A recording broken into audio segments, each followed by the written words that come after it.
Hello friends, my name is Rensi Sangani and today we will learn and continues about story. So let's we start. Why that man, Swami Paramnanda, has not left my sight a moment since I first came out an hour ago.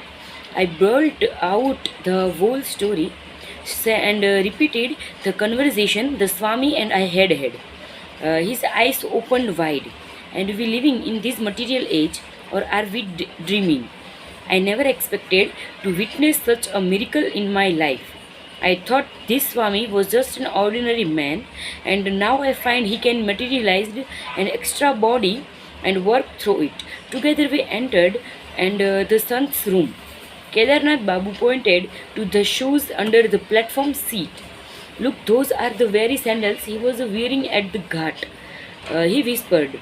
He he was he was clad only in a loincloth, just as I see him now. As the visitor bowed before him, the Sant turned to me with a quizzical smile. As the visitor bowed before him, the Sant turned to me with a quizzical smile. Why are you stupid? Why are you stupid at all this? The stubble unity of the phone mail word is the hidden word is not hidden from true yogis. I instantly see and converse with my discipline in distance Kolkata. They can similarly transcend at will every object of gross matters.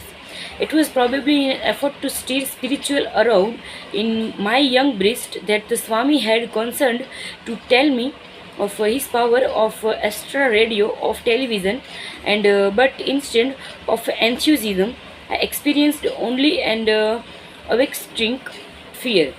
Land much as I was destined to undertake my divine search through one practical and particular guru, Sri Yukteswar, whom I had not yet met. I felt no inclination to expect Paranabandha as my teacher. I glanced at him doubtfully, wondering if it were he or a counterpart before me. The master sought to banish my disquieted by bestowing a soul awakening gaze and by some inspiring words about his guru. Lahiri Mahashayas was the greatest yogi I never knew. He was divinity itself in the front flesh. If a discipline I reflected could materialize an extra fleshy from at will, what materials and what a miracles Indian could be bared to his master? I will tell you how priceless is a guru's help. I used to meditate with another discipline for 8 hours every night. We had to work at the railway office during the day. Finding difficulty in carrying on my critical duties, I decided to devote my whole time to God. For 8 years, I perceived meditating half the night. I had wonderful result. Uh, Terramonos, a spiritual precipitation illuminated my mind, but a little well always remained between me and infinite. Even with superhuman earnestness, I found the final irrevocable union to be denied me. One evening, I paid a visit to Lahiri Mahashayas and pleaded for his divine interaction. My impotence continued during the entire night. Uh, Angelic Guru, my spiritual anguish is such that I can no longer bear my file and bear my life without meeting the great beloved face to face. What can I do? You must meditate more profoundly. I am applying to thee, O God, my master. I see thee materialized before me in a physical body. Bless me that I may perceive thee in thin infinite form. Lahiri Mahashayas extend his hand in a beginning gesture. You may go now and meditate. I have introduced for you with Brahma. Immeasurably upfilled, I returned to my home. In meditation that night, the burning goal of my life was achieved.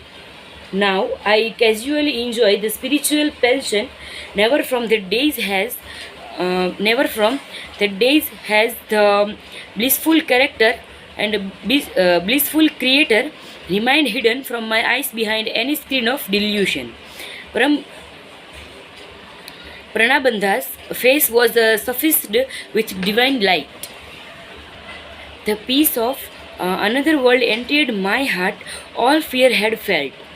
The Sant made a further confidence. Some month later, I returned to Lahiri Mahashyas and tried to thank him for his bestowal of the infinite gift. Then I mentioned another matter, Divine Guru. I can no longer work in the office. Please release me. Brahma keeps me continuously intoxicated. Apply for a pension from your company. What reason shall I give so early in my service? Say what you feel. The next day, I made my application. The doctor inquired the ground for my premature request. At works, I find an overpowering sensation rising in my spine. It permits my whole body, unfitting me for the performance of my duties. Without further questioning, the physician recommended me highly for a pension, which I soon received. I know the divine will of Lahiri Mahashyas worked through the doctor and the railway official, including your father. Automatically, they obeyed the great Guru's spiritual direction and freed me for a life of unbroken communion with the behold. After these extraordinary revelations, Swami Paramananda retired into one of his long silence. As I was talking leave, touching his feet reverently, he gave me his blessings. Your life belongs to the path of refugations and yoga. I shall see you again. With your father later on. The years brought fulfillment to both these predictions. Kedarnath Babu walked by my side in the gathering darkness. I delivered father's letter, which my companions read under a street lamp. Your father suggests that I take a position in the Calcutta office of his railway company. How pleasant to talk forward one, at least, of the pension of Swami Paramananda enjoys. But it is impossible. I cannot leave Banaras. Alas, two bodies are not yet for me. Next one is my interpreted flight toward the Himalayas. Leave your classroom on some trifling pretext and engage the hackney courage. So stop in the lane where no one in my house can see you. This very my final instruction to Amar Miter, a high school friend who planned to accompany me to the Himalayas. We had chosen the following day for our flight. Precautions were necessary as my brother Ananta exercised a valiant eyes. He was determined to foil the plans of expect that he suspected were uppermost in my mind. The amulet like a spiritual yeast, was silently at work within me. I hoped to find. Aimed the Himalaya snows, the master whose face often appeared to me in visions. The family was living now in Calcutta, where father had been permanently transferred. Following the particular Indian custom, Ananta had brought his bride to live in our home. There in a small attic room, I engaged in daily meditation and prepared my mind for the divine search. The memorable morning arrived with inauspicious rain, hearing the wheels of Amar's carrying in the road. I hastily tied together a blanket, a pair of sandals, two loincloths, and a string of prayer beads, Lahiri Mahasya's picture, and a copy of the Bhagavad Gita. His bundle I threw from my third story window. I ran down the step and passed my uncle, buying fish at the door. What is the excitement? His gaze roved spiritually over my person. I gave him a non-committal smile and walked to the lane. Retrieving my bundle, I joined Amar with construction cations. We drove to Chandni Chowk, a merchandise center. For months we had been saving of tiffin money to buy English clothes, knowing that my clever brother Cloud easily play the part of a deterring. We thought to outwit him by wearing European garb. On the way to the station, we stopped for my cousin, uh, Jotin Ghosh, whom I called Jatinda. He was a new convert, uh, logging for a guru in the Himalayas. He donated the new suit we had in readiness. Well, conflict, we hoped. A deep illusion possessed our heart. All we need now are canvas shoes. I led my companions to a shop displaying rubber soled footwear. Articles of leather got only through the salguider of animal. Should be absent on his holy trip, I held on the street to remove the leather cover from my Bhagavad Gita and the leather straps from my English made soul tope. At the station, to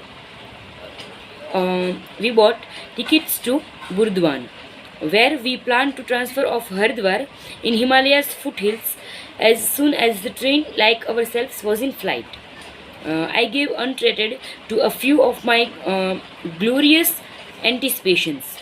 Just imagine, I, I educated. We shall be initiated by the masters and experienced the trance of cosmic consciousness. Our flesh will be charged with some such magnetism that wild animals of the Himalayas will come tamely near us. Tigers will be no more than meek house cat awaiting our careness. This remark picturing a prospect. I considered entering both meta both metaphorically and literally bought an enthusiastic smile for Amar. But Jatinda averted his gaze. You know about Jatinda. So directly it thrust the window at the skimmering landscape. Let me money be divided in three portions. Jatinda broke a long silence with this suggestion. Each of us should buy his own ticket at Burdwan. Thus, no one at the station will surmise that we are running away together. I unsparingly agreed. At dusk, our train stopped at the Burdwan. Jatinda entered the ticket office. Amar and I sat on the platform. We waited 15 minutes, then made unavailing inquiry, searching in all directions. We shouted Jatin's name with the energy of fright.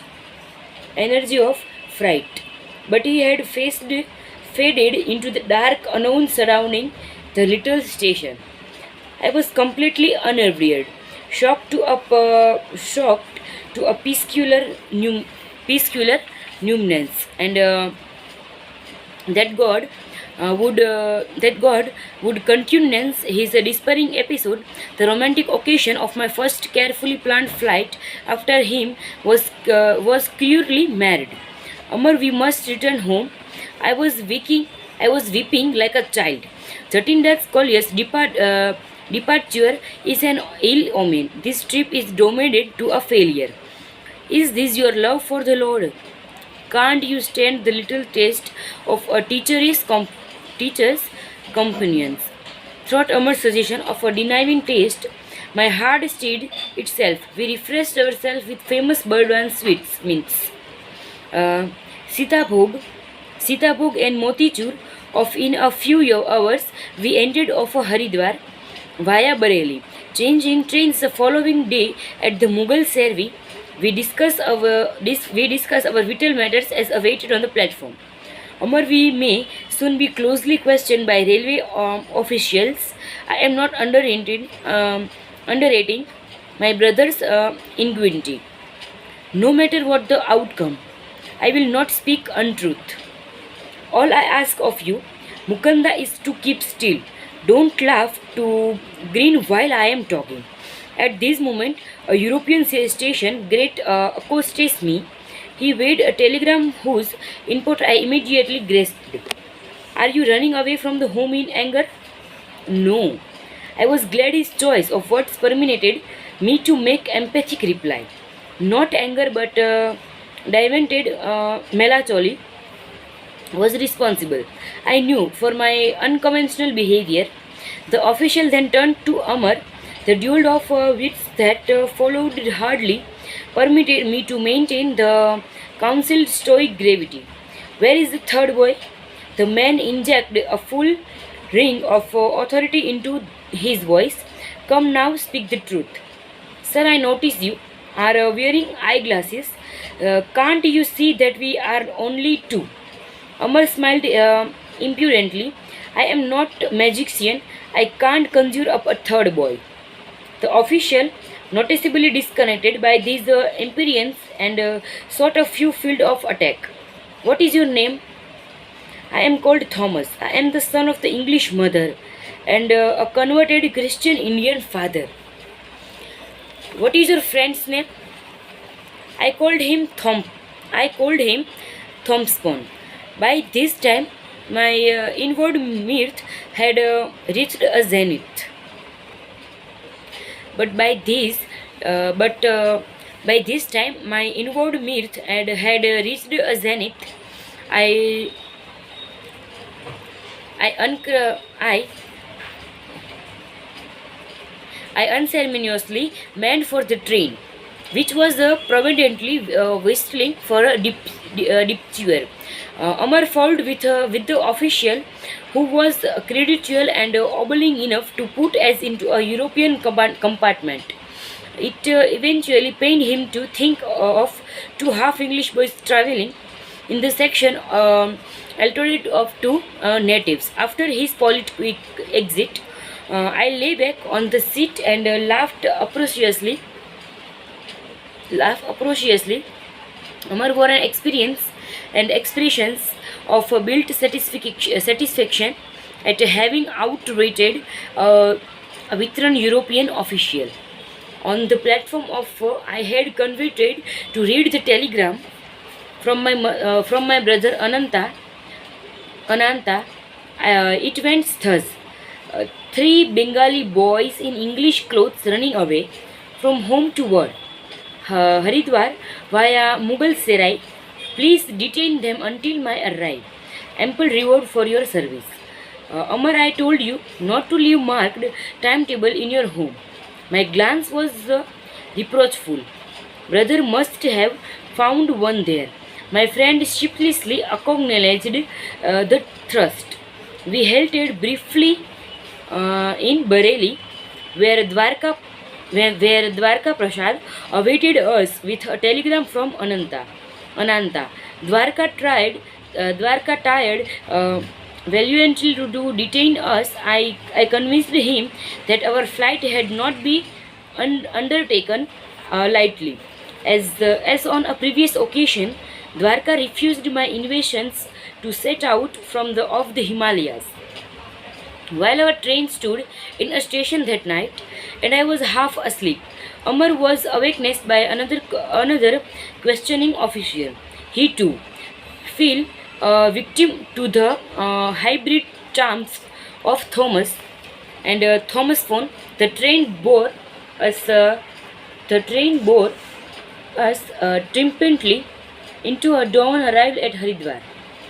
The majestic mountains loomed invitingly in the distance. We dashed through the station and entered the freedom of city crowds.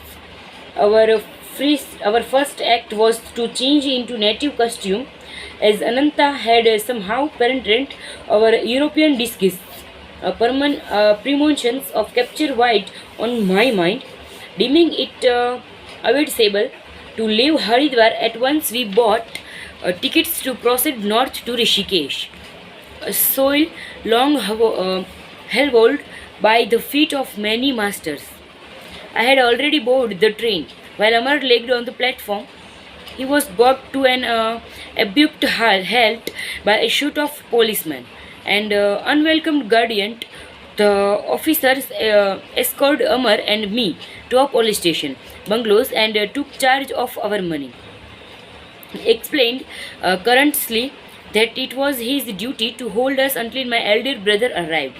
Learning that the truant's destination had been the Himalayas, the officers related a strange story. I see you are crazy about Sant.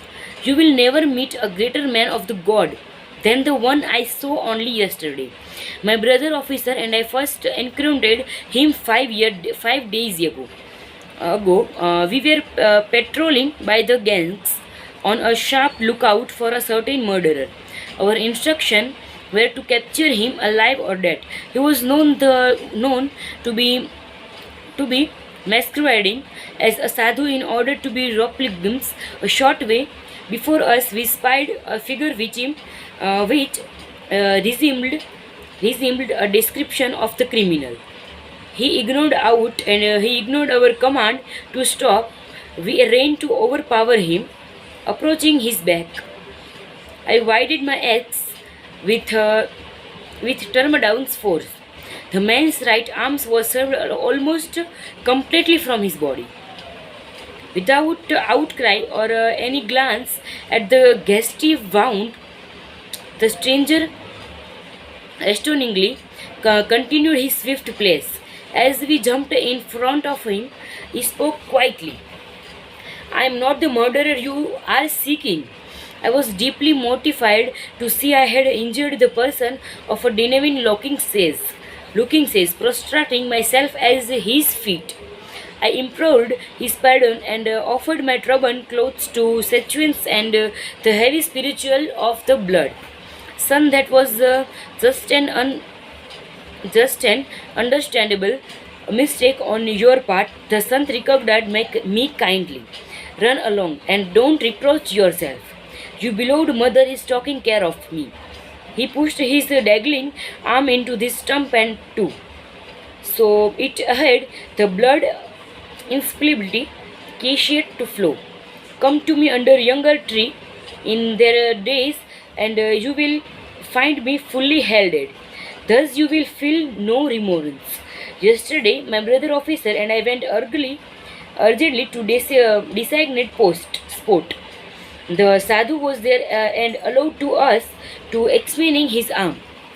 It bore no scare, no trace of hurt.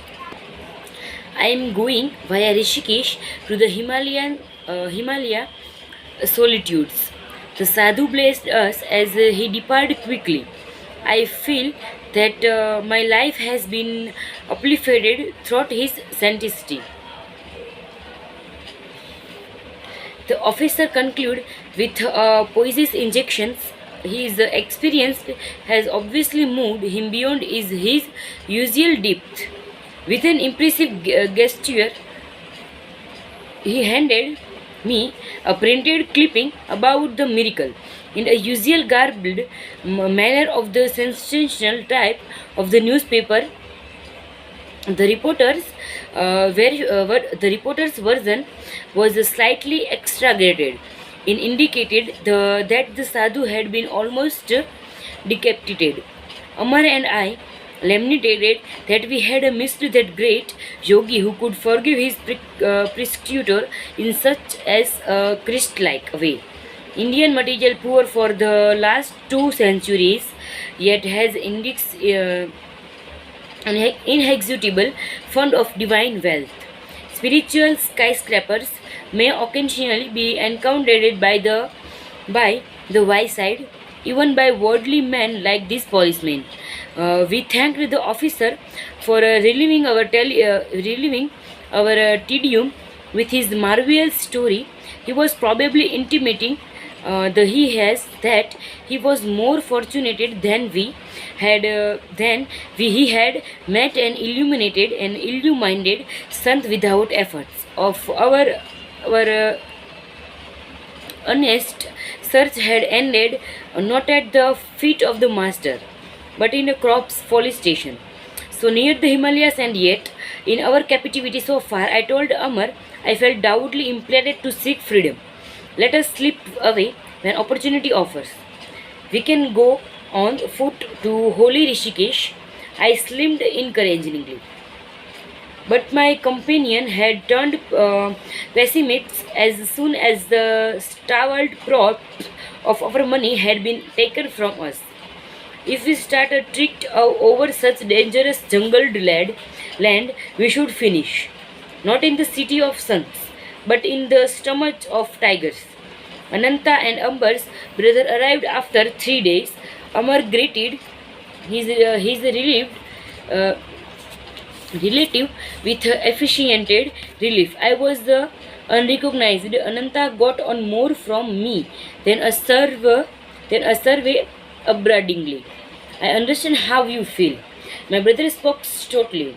All I ask you, all I ask of you is to accompany me to Banaras to meet a certain sage and go on a Calcutta to visit our grieving father for a few days. Then you may resume your search here for a master. Amar entered the conversation at this point to disclaim any intention of returning to Haridwar with me. He was enjoying the familiar warmth, but I knew I would never abandon the quiets for my guru. Our party entered for Banaras. There I had a singular and instant response to a prayer. A clever schema had been prearranged by Ananta.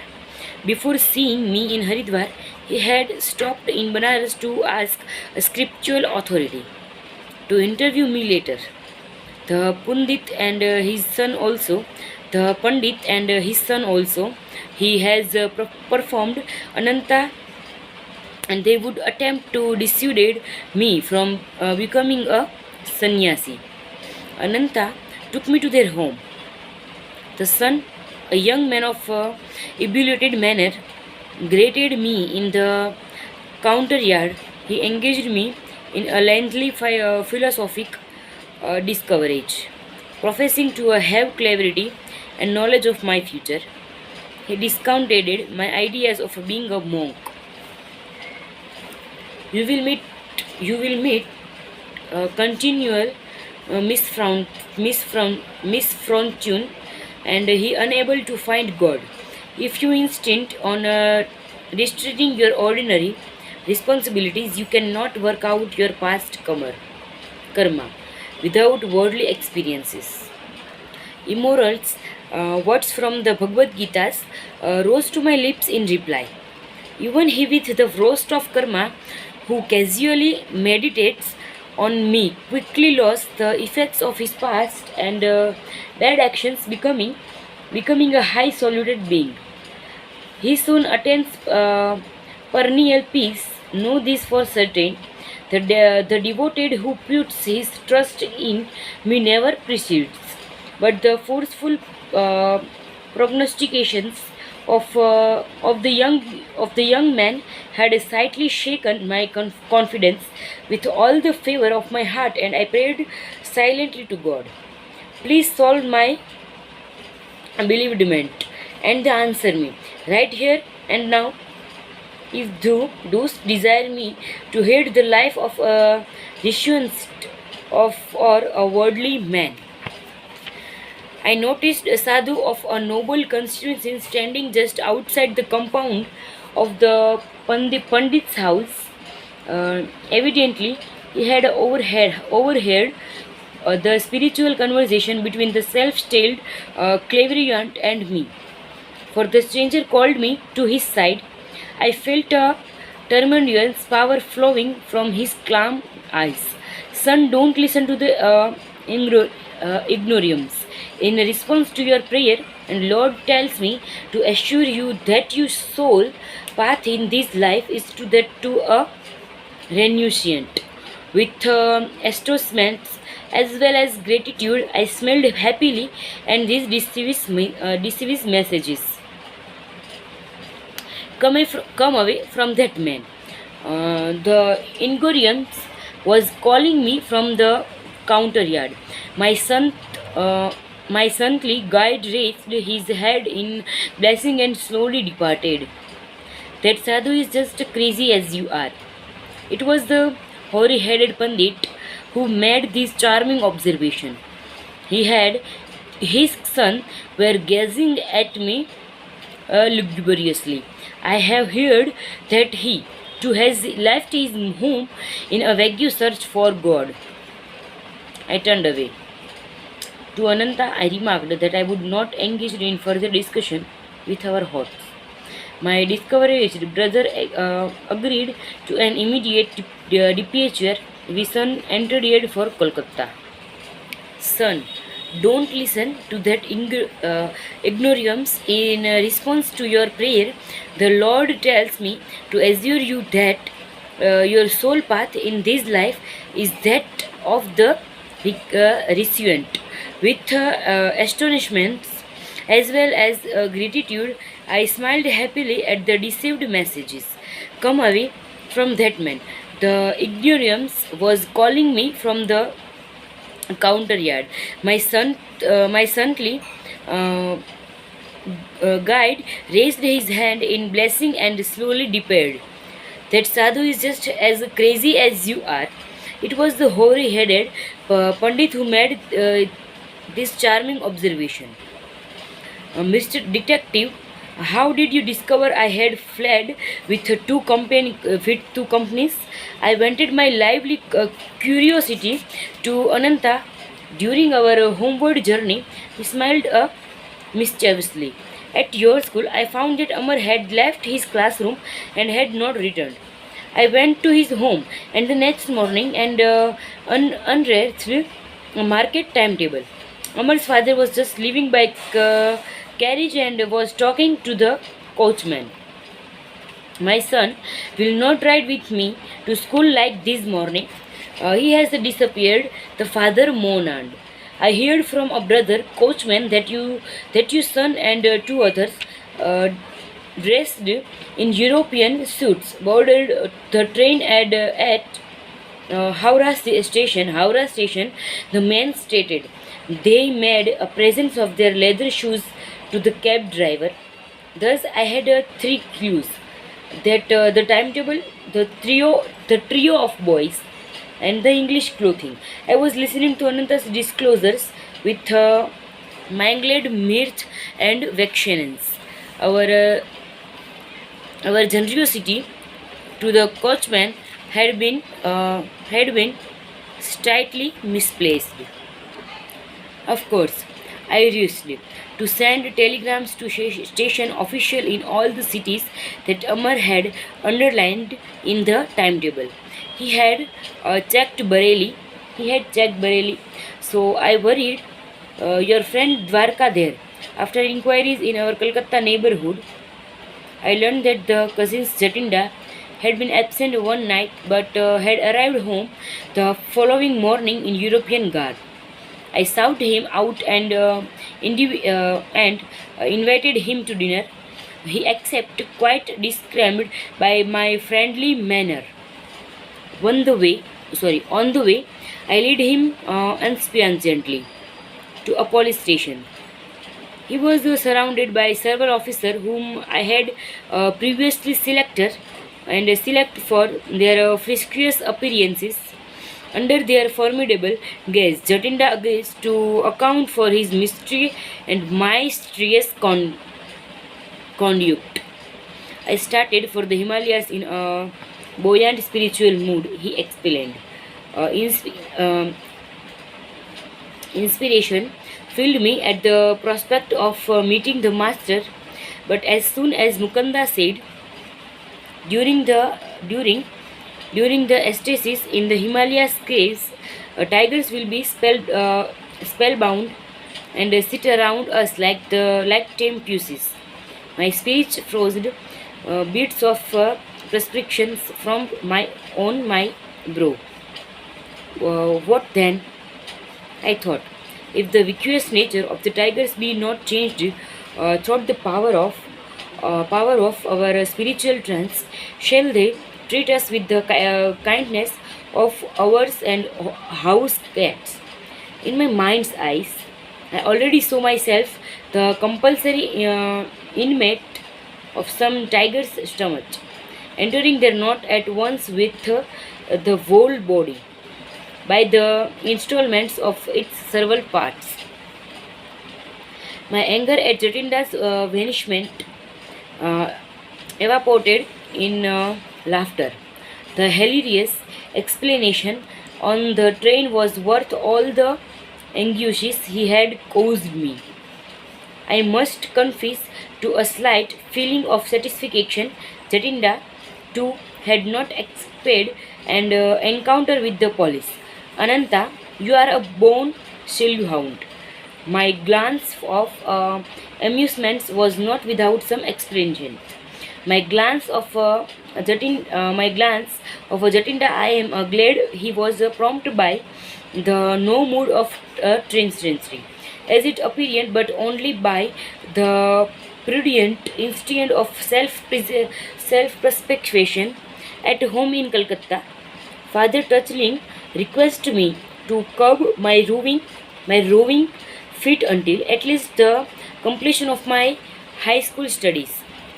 In my absence, in my absence, he had he had lovingly he had lovingly hatched he had lovingly hatched a plot by arrogantly for saintly Pandit Swami Kebalanand to come regularly to the house. Swami Kebalanand to regularly come to the house. The Sag will be your Sanskrit tutor. My parents announced confidently. Father hoped to satisfy my religious yearnings by instructions from a learned philosopher. But the tables were stubbornly turned. My new teacher, far from offering intellectual oddities, found the embrace of my God aspiration. Unknown to the father, Swami Kebalanand was an excellent discipline of Lahiri Mahashiyas. The, the priestless Guru had posted thousands of disciples silently drawn to him by the irresistibility of his divine magnetism. I learned later that Lahiri Mahashiyas had often characterized Kebalanand as rishi of or illuminated sage. Luxuriant curls framed my tutor's handsome face. His dark eyes were useless with the transparency of a child's. All the movements of the movement of his slight body were marked by a restful deliberations. He was gentle and loving. He was firmly established in the infinite consciousness. Many of our happy hours together were spent in deep Kriya meditation. Kebalanand was a noted authority on the ancient Shatars or scared books. His erudition had earned him the title of Shritis Mahashiyas, by which he was usually addressed, but my progress in Sanskrit scholarship was unworthily. I sought every opportunity to prosec's grammar, had no talk of yoga and Lahiri Mahashiyas. My tutor obliged me on day by telling me something of his own life with the master. Rarely fortunate, I was able to remain near Lahiri Mahashiyas for 10 years.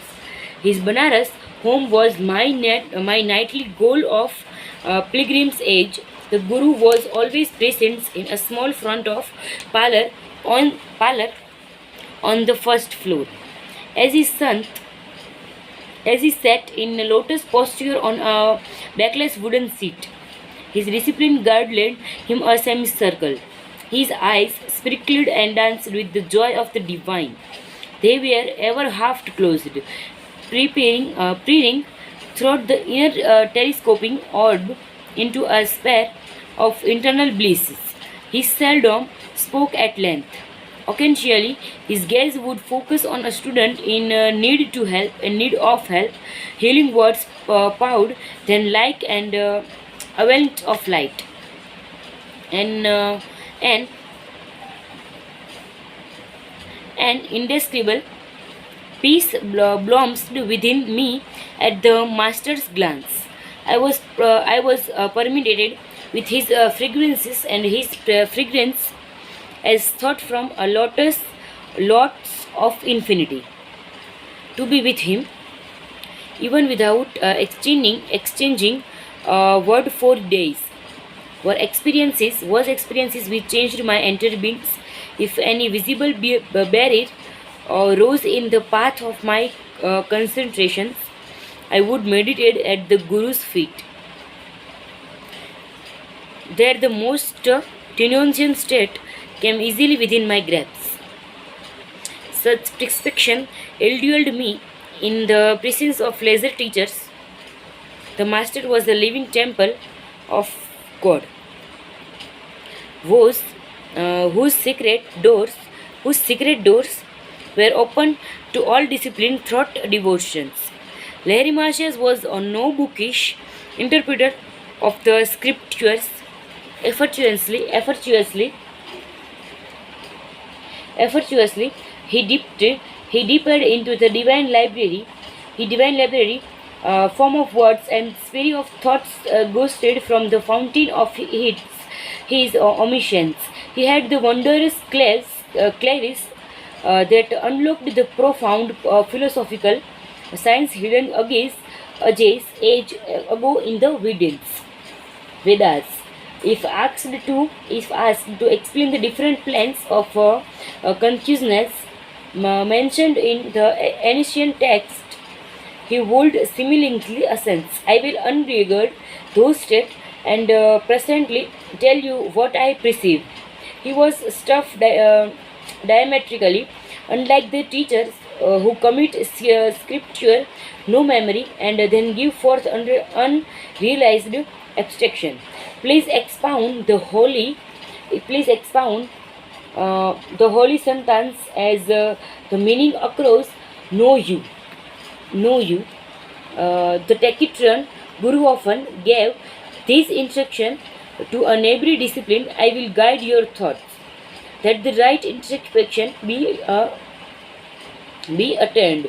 In this way, many of Lahiri Mahashaya's prescriptions came to be recorded with voluminous communities by various students. The master never concealed slavish belief. Wood are only shells, he said. When consciousness of God's presence throughout your own chaos is contains in meditation, no matter what the discipline's problem. The Guru's advice Kriya Yoga for its solution. The yogis key will not lose it efficiently when I am no longer present in the body to guide you. These techniques cannot be bounded, filled and forgotten in the manner of theoretical inspiration continues crazily on your path to liberation through Kriya, whose power lies in practice. I myself considered Kriya the most efficacious drive of through self-efforts ever to be involved in man's search for the infinite. Kebalanand concluded with this earliest testimony throughout its use. The omnipotent God, hidden in all men, become visibly incarnate in the flesh of Lahiri Mahashayas and one of a number of its discipline. A crystallized miracle by Lahiri Mahashayas took place in Kebalanand's presence. My saintly tutor recounted the story one day. His eyes remote from the Sanskrit text on the table before us. A blind discipline. Ramu aroused my active pity. Should be have no light in his eyes. Even he faithfully served our master, in whom the divine was fully blazing. One morning I sought to speak to Ramu, but he sat for a patient hours, fanning the Guru with a handmaid. Palm leaf punkha. When the devoted finally left the room, I followed him. Ramu, how long have you been blind? From my birth, sir. From my birth, sir. Never have my eyes been blessed with a glimpse of the sun. Our omnipotent Guru can help us. Please make a supplication. The following day, Ramu diffidently approached Lahiri Mahasayas. The discipline felt almost ashamed to take the physical wealth be added to his spiritual superboundance. Master, the illuminator of his cosmos in is in your. I pray you to bring his light into my eyes, that I perceive the sun's lesser glow. Ramu, someone has conceived to put in me in difficult position. I have no healing power. Sir, the infinite one within you can certainly heal, right? So that is indeed a different Ramu.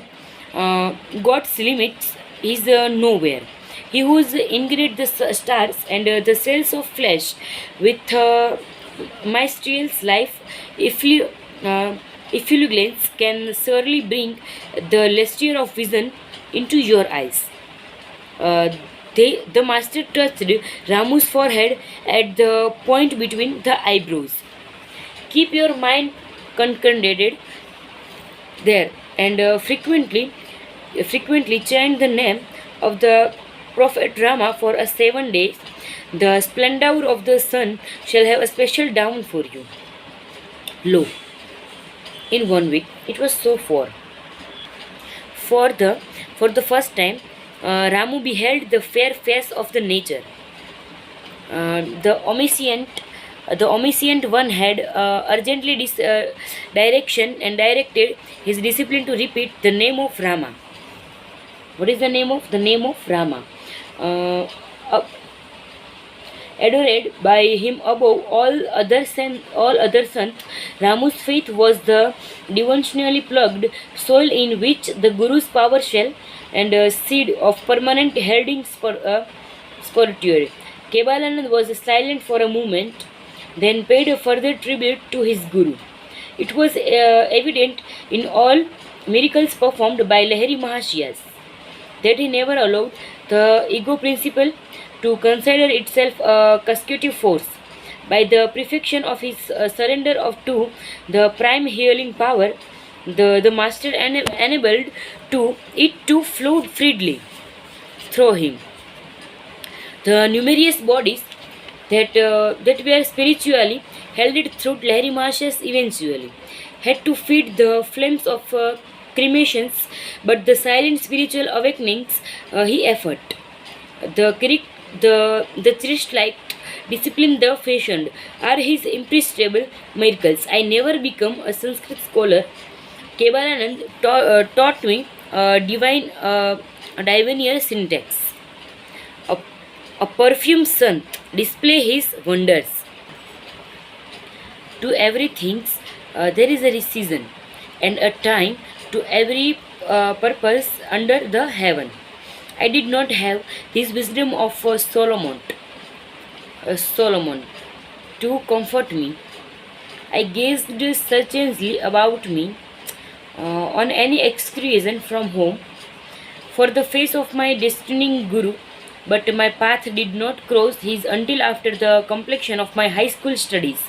2 years elapsed between my flight with Amar toward the Himalayas and the great of day of Sri Yukteswar's arrival into my life. During that interim, I meet a number of sages. The perfume sant, the Tiger Swami, uh, Nagendranath Nagendranath Banduri, Master Mahasayas, and the famous Bengali scientist Jagdish Chandra Bose. My encounter with my encounter with the perfume sant had two preambles on harmonians and the other harmonians. God is simple. Everything else is complete. Do not seek absolute values in the relative world of nature. These philosophical, financial, and finalities gently entered my ear as I stood silently before a temple image of a Kali. Turning, I confirmed a tall man whose grab or lack of it revealed him wandering sadhu. You have indeed penetrant the belligerent of my thoughts. I smiled gratefully of the confusion of being and a terrible aspect in nature, as symbolized by Kali, has puzzled wiser had than mine. A few there be who solved her mystery. Good and evil is the challenging riddle which life places shins like before every intelligence attempting no solution. Most men pay forfeit with their lives pentally now, even as in the days of this beast. Here, here and there, here and there, a towering lonely figure never cries defeated from the mayat of a durability, he plucks the cleverless truth of unity. You speak with conviction, sir.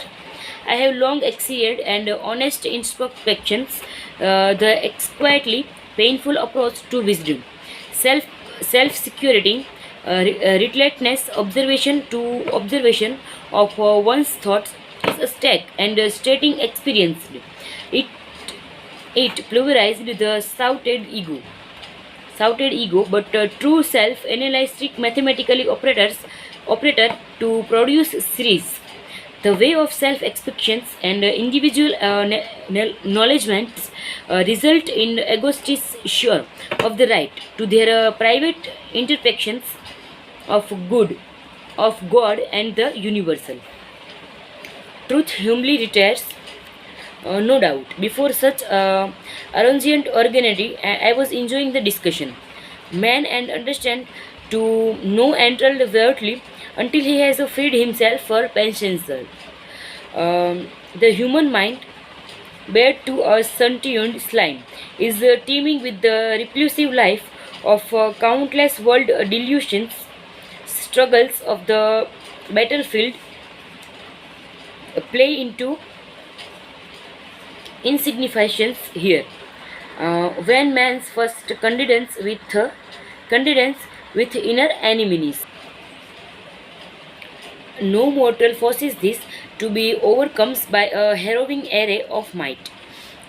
Omnipresence, unresting, pursuing man even in sleep, stably equipment with masonic weapons, these soldiers of agrarian duties lust seek to slay us all.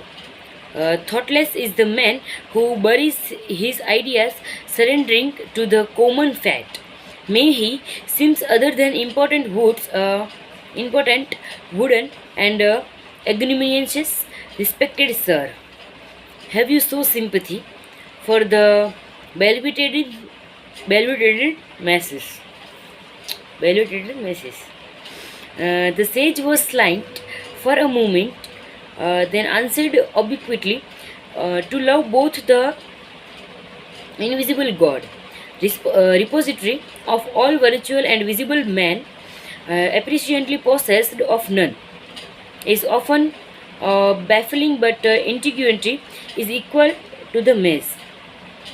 Inner research soon expose a unity of all human mind. The stalwart kindship of selfish motive, in one sense at least, and the brotherhood of the main stand relieved and against humility follows this living discovery. It repents into compassion for news and one's fellows, blind to the healing potential of the soul awaiting exploration. The son of every age, sir, have felt like yourself of the sorrow of the world.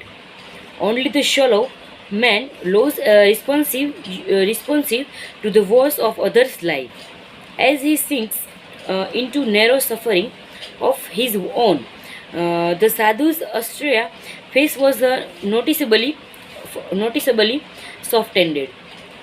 The one who persists a scalpel self-descriptions will know an exponent of universal pity. Reliance is given him from the defining demands of his ego. The love of God flowers on such soil.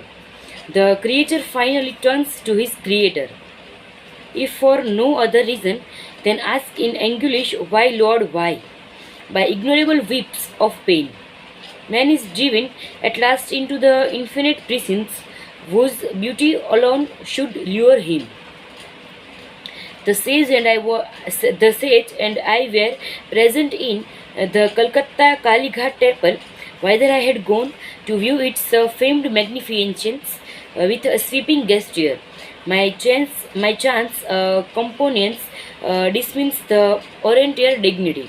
Bricks and mortar signs us no audible tune. The heart opens only to the human chant of being. We strolled to the inviting sunshine at the entrance where thought of the devotees were passing to and fro. You are young. The stage survived my thoughtfully. India too is young. The ancient rishis laid down intricate patterns of spiritual living. Their horrid, their horrid dictums suffice for this day and land, not outmoded, not outmoded, not unsophisticated against the gluses of materialism and the disciplinary precepts mold India still. By millenniums, more than embraced scholars care to compute. The the stepping time has a validate Vedic worth. Take it for your heritage. As I was reverently bidding farewell to the eloquent sadhu, he relived clairvoyant perceptions. After you leave here today, an unusual experience will come your way. I quitted the temple precincts and wandered along aimlessly. Turning a corner, I ran into an old acquaintance, one of those fellows whose conversational powers ignore time and ambience and eternity. I shall let you go in a very short while, he promised. If you are will tell me all that has happened during the years of our experience. What the paradox? I must leave you know. But he held me by the hand, forcing out tidbits of information. He was like a revengeful wolf. I thought in amusement. The longer I spoke, the more hungrily and the sniff of 4 years and for news. Inwardly, I pensioned the goddess Kali, to devise a graceful means of the aspect. My companion left me abruptly. I shined with relief and doubled my pace, dreading and any replace into the Guerrillian's favor, hearing rapid footsteps behind me. I quietened my speed. I quietened my speed. I did not look back, but with a bound, the youth rejoined me, jovially clasping my shoulder. I forgot to tell you of uh, of Gandhaba, of Gandha Baba, perfume sant. It's a Gandha Baba who is gracing yonder house. He pointed to a dwelling a few yards distance. Do meet him. He is interesting. You may have an unusual experience. Goodbye. And he actually left me. The similarity worded predictions of the sadhu at Kalighat temple flashed through of my mind. Intrigued, I entered the house and was ushered into a commandant's parlor. A crowd of people were sitting, orient wise, and here and there one on a thick orange clouder carpet. And a word whispered reached my ear. Behold, Gandha Baba on the load skin. He can he can give the natural perfume of any flower to a stillness, to a skeletonness one, or receives wilted blooms or make a person's skin exude delicious and deadly fuel fragrances. I looked directly at the sun. His quick gaze rested on mine. On mine, he was plump and bearded with dark skin and large, gleaming eyes. Son, I am glad to see you. Say what you want. Would you like some perfume? What for? What for? I thought his remark rather childish. To experiences the miraculous way of enjoying perfumes, Heronians good God to make orders. What of it? God makes perfumes anyway? Yes, but he fashions fair bottles of petals for fresh and use and discard. Can you materialize flower? Yes, but usually I produce perfume, little friend. Then scent factories will go out of the business. I will permit them to keep their trade. My own purpose is to demonstrate the power of God. Sir, it is necessary to proud God. Isn't he performing miracles in everything, everywhere? Yes, but we too should main feast some of his infinite creative variety. How long did it take to master your art? Your art 12 years. For manufacturing scants by astral means, it seems my 100 sons, and you have been wasting a dozen years for fragrances which you can obtain with a few rupees from a floristical shop. Perfume fed with flowers, perfume fed with death. Why should I decide that uh, which pleases the body only? Mr. Philosopher, you please my mind. Now stretch forth your right hand. Right hand. He made a gesture of blessings. Thank you so much.